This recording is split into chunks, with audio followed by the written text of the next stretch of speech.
A German officer's diary discovered in the rubble of Anzio in February 1944 contained a single entry that Allied command would later classify as one of the most remarkable documents of the entire Italian campaign. The officer, a veteran of the Eastern Front, a man who had fought Soviet armor at Kursk and survived the frozen hell of the Dnieper River crossing, wrote those words not in admiration, but in something far rarer, coming from a Wehrmacht officer describing American troops. He wrote them in fear.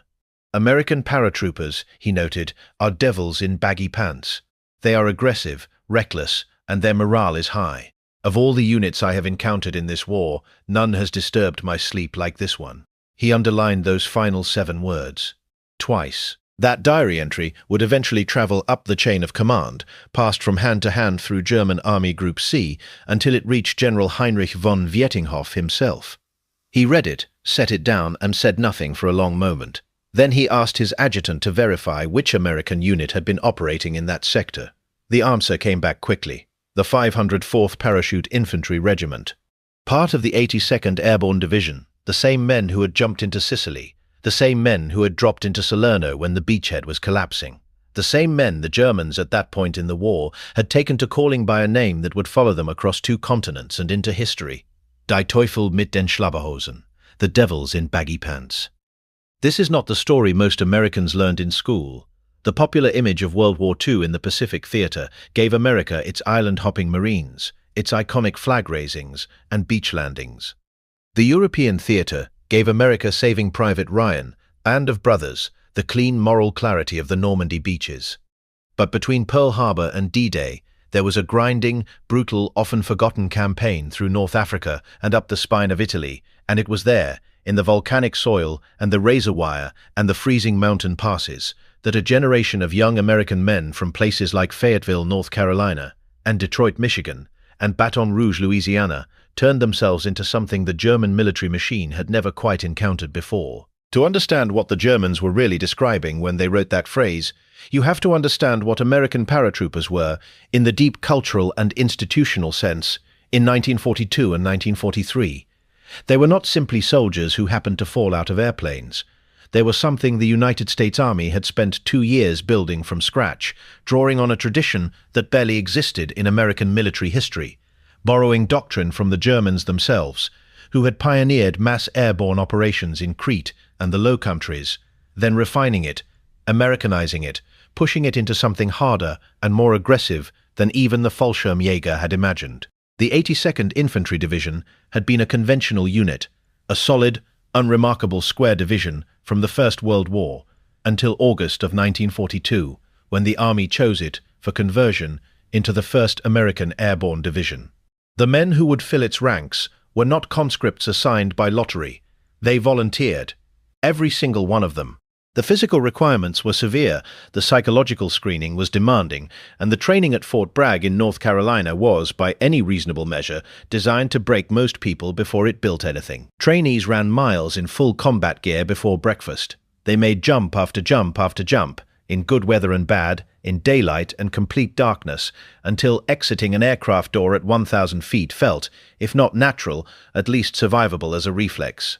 The washout rate was significant.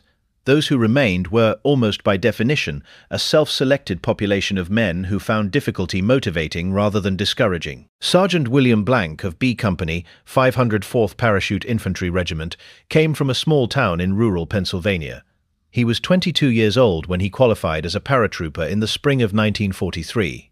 In letters home to his mother, he described the training with a cheerful matter-of-factness that obscured its real brutality. "We run a lot," he wrote. "The food is pretty good. I like the jumping part."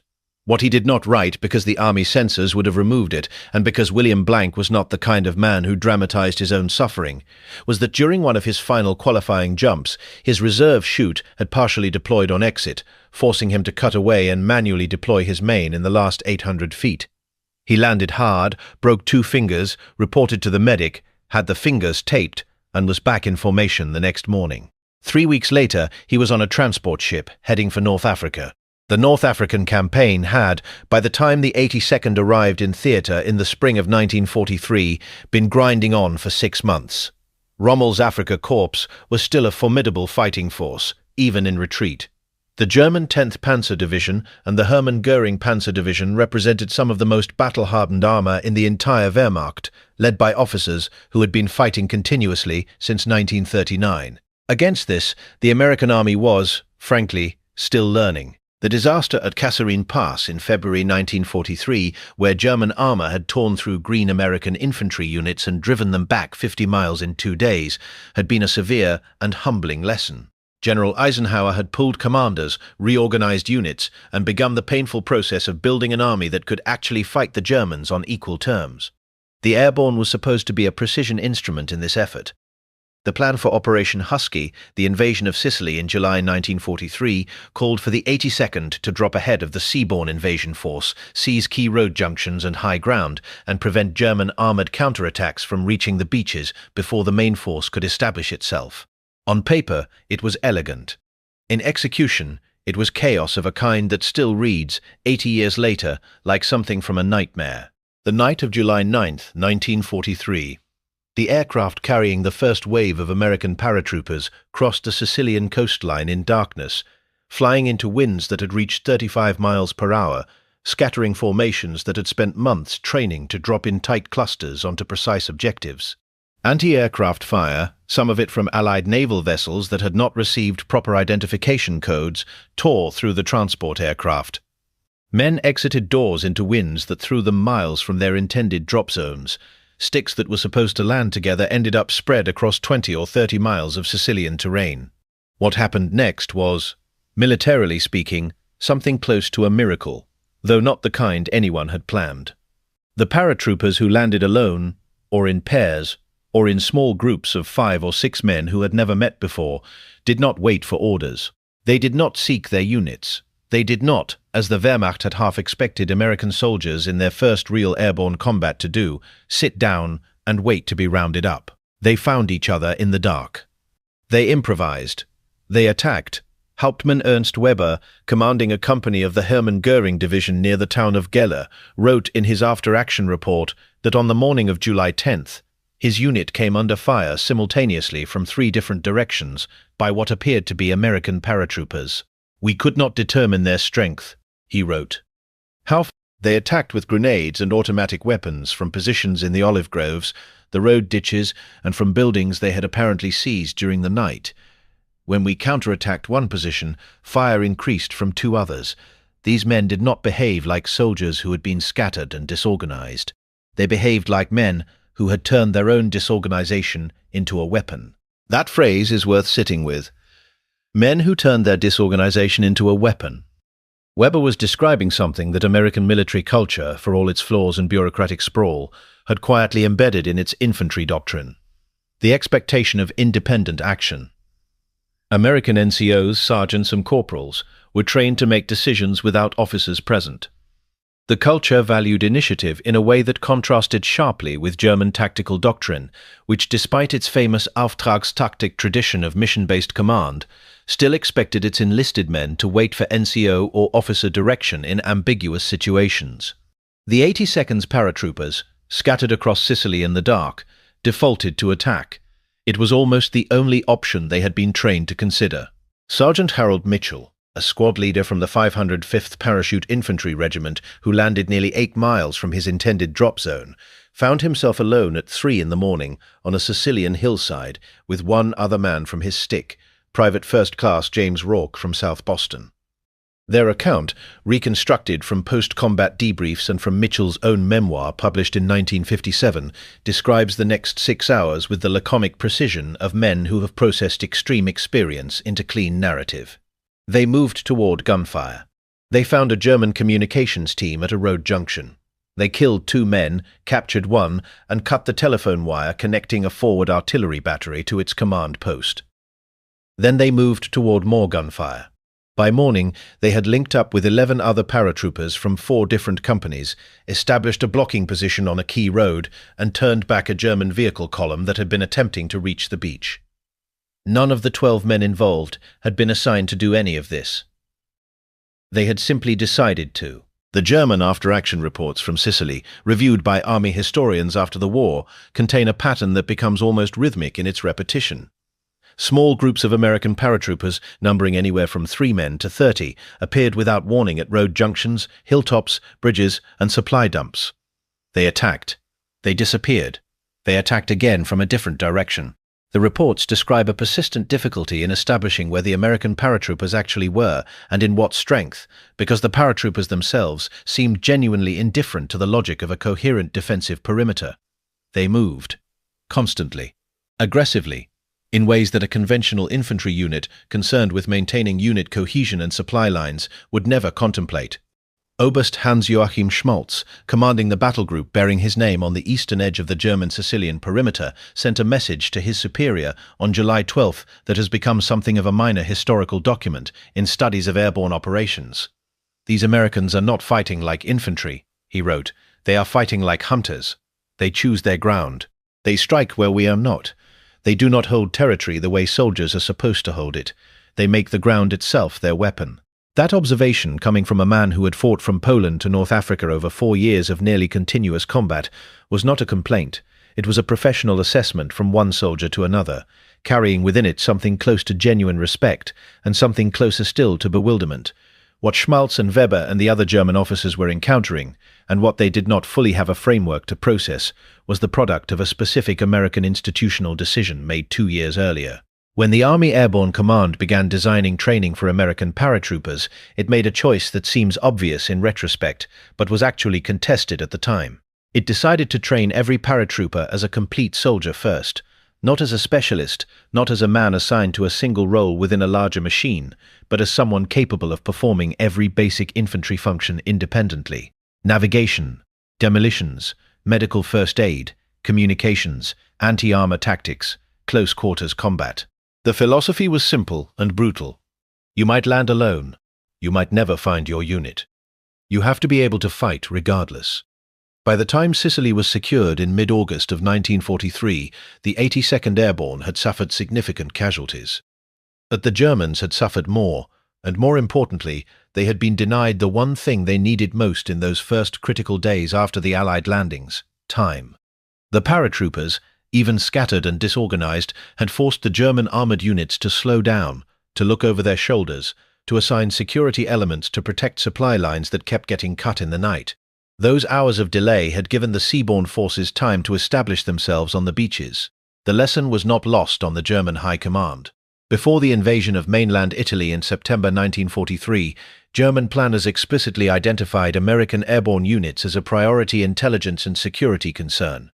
They had, in the space of 30 days over one Mediterranean island, elevated themselves in German military estimation from an unknown quantity to a known threat.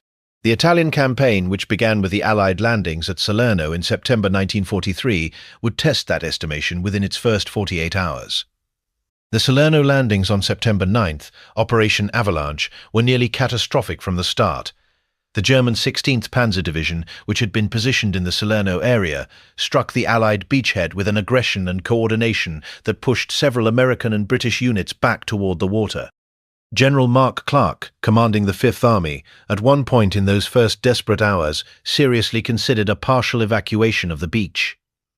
The situation was, in the understated vocabulary of official military histories, critical. What happened next would generate debate among military historians for decades. Eisenhower ordered the 82nd Airborne to conduct an emergency combat jump directly onto the Salerno beachhead, inside the perimeter of the existing Allied forces, to reinforce the embattled infantry holding the line against the German armor. It was the kind of operation that, in training, would have been considered almost absurdly dangerous. A night jump into a small perimeter surrounded by friendly and enemy forces who could not reliably distinguish a descending paratrooper from anything else in the darkness, conducted under fire with minimal preparation time. The 504th Parachute Infantry Regiment went in on the night of September 13th. More than 1,000 men jumped into the Salerno perimeter in 2 lifts, landing among men who had been fighting without sleep for 4 days, into a beachhead where German pressure was still intense and the outcome was genuinely uncertain. The effect on the defenders was, by every account that survived, immediate and electric. Private First Class Thomas Garrett, an infantryman from the 36th Texas Division who had been holding a foxhole on the perimeter for 3 days when the 504th jumped in, described it in an oral history recorded in 1969. "I heard the planes," he said, "and then I heard the chutes opening, and I looked up and I could see them coming down in the moonlight, hundreds of them. And I want to tell you, there is no feeling in the world like that feeling. You're sitting in a hole, you haven't slept, you're not sure you're going to be alive tomorrow morning, and the sky starts filling up with paratroopers." I started crying. I'm not ashamed to say it. I just started crying. The Germans had a different reaction. General Lieutenant Rudolf Sickenius, commanding the 16th Panzer Division at Salerno, received word of the airborne reinforcement before dawn on the 14th. His reported response, preserved in a division history compiled after the war, was a single short sentence. "Jetzt kommen die Teufel." Now come the devils. The 504th's arrival did not immediately turn the battle, nothing so neat as that, but it provided the reinforcement that stabilized the perimeter's most threatened sector, and more than that, it announced to the German command that the calculation of the battle had changed. Sickenius, who had been preparing a coordinated assault that he believed would push through to the beach by nightfall, instead spent September 14th consolidating his positions and reassessing. That single day of hesitation allowed the Allied air and naval bombardment to attrit the German armor enough to make another major assault prohibitively costly.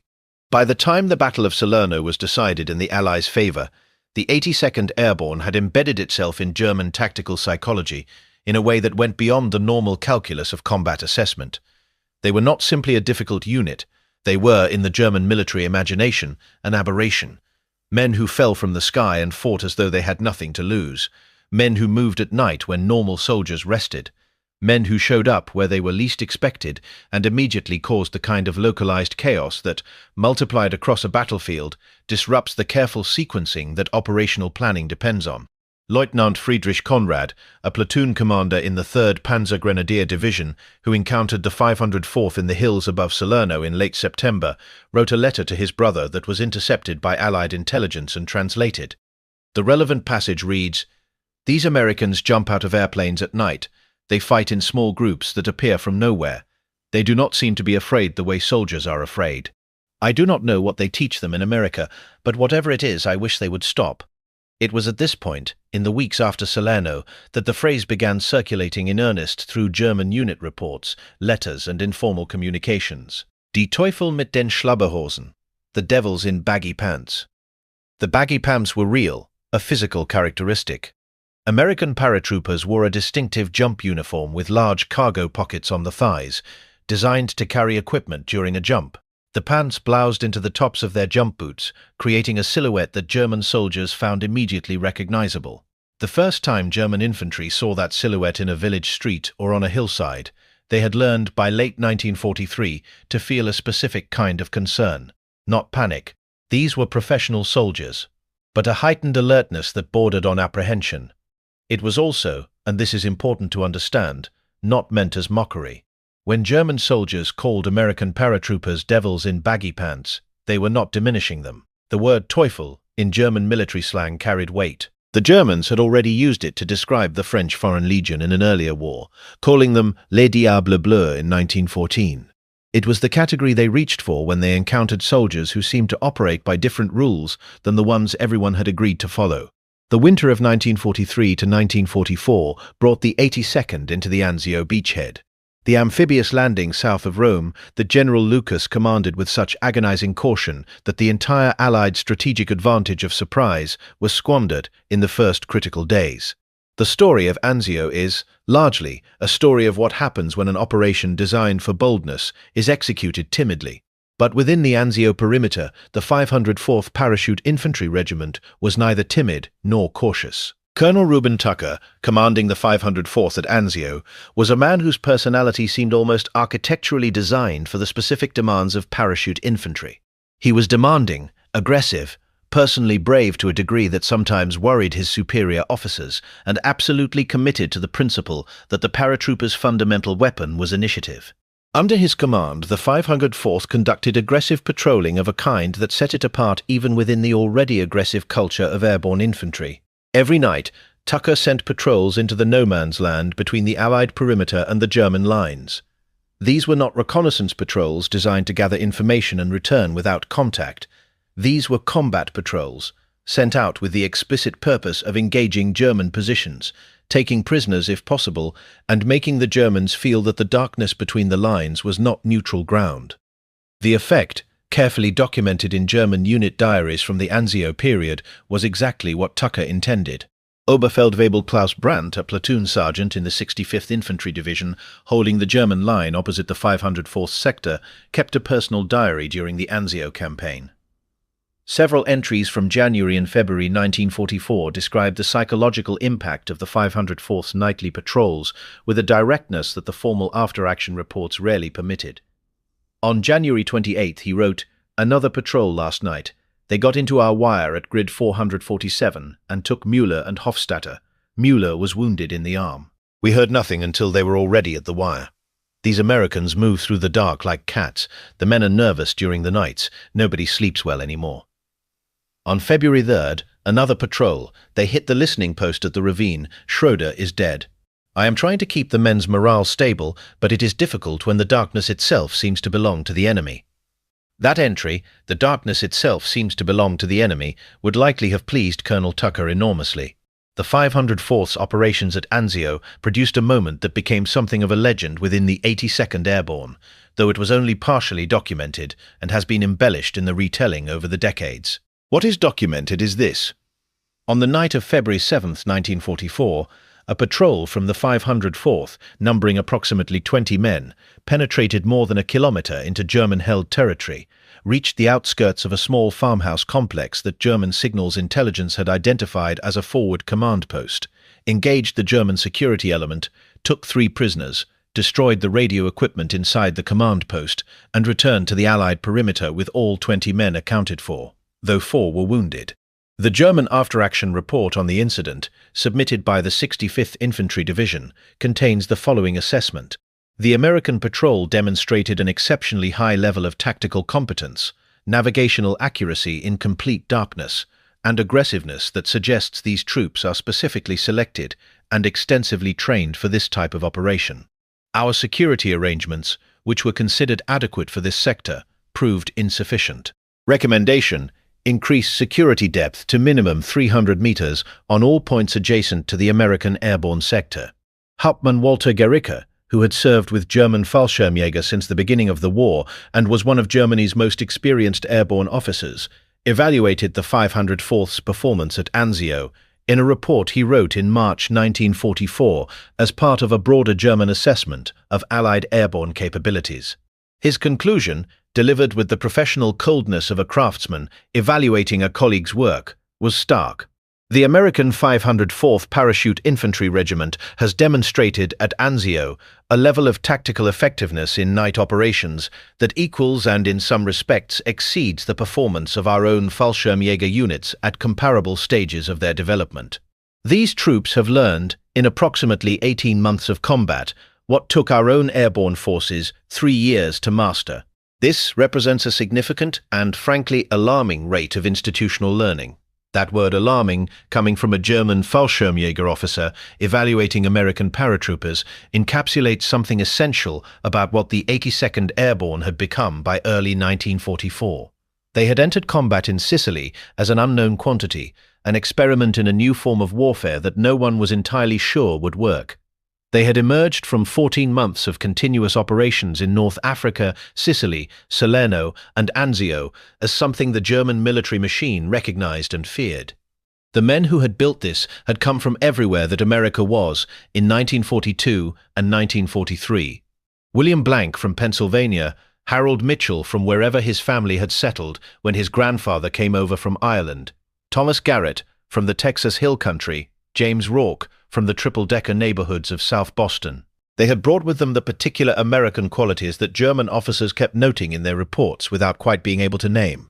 A flat, practical refusal to accept that a situation was hopeless, a cultural default toward improvisation rather than protocol, a willingness to make decisions in the absence of authority that European military training, whether German or British or French, systematically trained out of its enlisted men. They had also brought something darker and harder that the army had deliberately cultivated in them during those months at Fort Bragg. a comfort with violence that the training had nurtured into something close to craft. These were not men who had stumbled into being dangerous. They had been made dangerous, carefully and systematically, by an institution that understood what it was building and why. By the spring of 1944, as the 82nd Airborne was withdrawn from Italy to prepare for Operation Overlord, the Normandy invasion, their reputation within the German military had solidified into something that functioned as a tactical asset entirely separate from their actual combat capability. Units holding lines opposite identified 82nd positions requested additional reinforcement as a matter of routine. German intelligence officers tracked the 82nd's location and reported any movement or redeployment as significant intelligence. When the 82nd jumped into Normandy on the night of June 5, 1944, German defenders in the Cotentin Peninsula were already on elevated alert, specifically because confirmed reports had placed American airborne divisions in the area. The Normandy jump was, in some respects, a repetition of the Sicilian disaster. High winds, scattered drops, men landing far from their objectives, unit cohesion shattered from the first moments of the operation. And it produced, as Sicily had produced, the same response. Small groups of paratroopers found each other in the darkness of the Norman bocage, made decisions without officers, attacked positions they had not been assigned to attack, and created a layer of confusion across the German rear area that disrupted the coherent armoured response that might have driven the Overlord beachhead back into the sea in those first critical hours. Private First Class Robert Niland of the 508th Parachute Infantry Regiment, 82nd Airborne, landed alone in an orchard 3 miles from his drop zone in the early hours of June 6th. His story became, much later and in a heavily fictionalized form, one small thread in the Saving Private Ryan narrative. What actually happened to Robert Niland and his brothers is a different story, more complicated and more specifically American than the movie allowed. But what he did in those first hours after landing, finding 2 other paratroopers, establishing a roadblock on a country lane, holding it for 4 hours against German infantry who had no idea what they were facing, was entirely typical of what the 82nd's training had built. The German 7th Army's War Diary for June 6, 1944, contains a remarkable entry at 3 o'clock hours. American airborne troops confirmed in multiple sectors, strength unknown. Nature of operations suggests deliberate deception regarding landing zones. Units appear to be attacking simultaneously in sectors inconsistent with a coherent operational plan. Assessing whether apparent confusion is tactical or actual, that parenthetical question, whether the Americans' apparent disorder was deliberate or genuine, reflects the bind the 82nd had created for German intelligence. They had become so associated with aggressive action in disorganized circumstances that even their genuine disorganization was interpreted as possible deception. General Lieutenant Wilhelm Falle, commanding the 91st Infantry Division that bore the brunt of the 82nd's scattered descent in Normandy, died in the first hours of June 6th when his staff car drove into a group of American paratroopers on a Norman road. He had been returning from a wargame exercise at Rennes. The paratroopers who killed him did not know who he was. They were simply doing what they had been trained to do, treat every contact as an engagement opportunity. Falle was, as a result, the first German general officer killed on D-Day, and his death left the 91st Division without command coordination at the moment it needed it most. That is the scale at which the 82nd Airborne operated, not just fighting in their sectors but penetrating into the German operational brain, disrupting the decision-making apparatus that a modern army depends on to respond to crisis. A general dead in a road ditch, a command post destroyed in the dark, a telephone wire cut at a road junction, a patrol that made an NCO in the 65th Infantry Division write in his diary that the darkness belonged to the enemy. These were the instruments of a specific kind of warfare that American paratroopers had invented not by design but by necessity, hammered out in the olive groves of Sicily and the rubble of Salerno and the winter mud of the Anzio beachhead. The men who fought in the 82nd Airborne in those 14 months between Sicily and Normandy are, in the American historical memory, somewhat less celebrated than they deserve. Band of Brothers told the story of the 101st Airborne's 506th Parachute Infantry Regiment with a vividness and emotional power that created a cultural template for how Americans think about their World War II paratroopers. The 82nd story, particularly its Mediterranean campaigns, has been told in smaller voices, in regimental histories and veterans' memoirs and academic monographs that reached narrow audiences. But the German record kept the score more honestly. The after-action reports, the war diaries, the letters, and the captured documents, those maintained a consistent picture of what the 82nd had actually accomplished and what it had actually cost the Wehrmacht to fight them. Hauptmann Weber's report from Sicily. Oberfeldwebel Brandt's diary from Anzio. Generalleutnant Sicanius's 3 words when he heard the 504th was reinforcing Salerno. The assessment by the Fallschirmjäger officer who admitted that American paratroopers had learned in 18 months what his own people had taken 3 years to master. And the diary found in the rubble of Anzio, written by a veteran of Kursk and the Dnieper River who had seen the worst the Eastern Front could produce, who had faced Soviet armor and survived the kind of combat that made most men who experienced it either broken or different forever. This man, whose name was not recorded with the diary in the Allied intelligence files, had encountered the 82nd Airborne in the hills above the Anzio beachhead, and he had come away from the experience with a sentence he felt compelled to write down and underline twice. Of all the units I have encountered in this war, none has disturbed my sleep like this one. That sentence travelled up through the German command structure and eventually found its way into Allied intelligence files and then, much later, into the historical record. It found its way there because the German military, for all its genuine and terrible efficiency in making war, maintained an institutional commitment to honest professional assessment that occasionally produced documents of startling candor. They called American paratroopers devils in baggy pants, not because the phrase amused them, not as a taunt or a dismissal, but because they needed a name for something they had encountered in the dark, and the mud and the olive groves that did not fit the categories they had developed over 5 years of war. Something that moved like hunters and fought without fear of disorganization and treated the night as a home rather than a danger. The men who earned that name had come from Pennsylvania and Texas and Massachusetts and Louisiana. They had trained at Fort Bragg until the training became reflex. They had jumped into 3 different combat operations before any of them were 25 years old. And in each one they had been scattered and disorganized and had immediately turned that disorganization into something the German military never quite learned to counter. They had built, in the process, a reputation in enemy records that outlasted most of the official commendations and unit citations that the American Army gave them. The 82nd Airborne still exists. It is still stationed at Fort Bragg, which has been renamed Fort Liberty. It still conducts airborne operations, still maintains the tradition of aggressive patrolling and independent action and the institutional expectation that every soldier is capable of fighting alone if necessary. The uniform has changed. The equipment has changed. The wars have changed. But somewhere in the institutional DNA of that division, in the culture that gets transmitted from NCO to private year after year, generation after generation, there is something that connects the men who jumped into Sicily in July of 1943 to the men who are training today. That connection does not come from the official histories or the unit citations or even the flag that the 82nd carries into every ceremony. It comes from a simpler thing, the knowledge that somewhere in the archived records of the German Wehrmacht, in the captured documents and translated letters and after-action reports that fill the shelves of the National Archives in College Park, Maryland, there are dozens of separate documents written by men who had no reason to flatter their enemies and every professional reason to assess them accurately, that all say essentially the same thing. That these Americans were something different. That they fought in ways that defied the expected categories. That the darkness, in the sectors they held, belonged to them.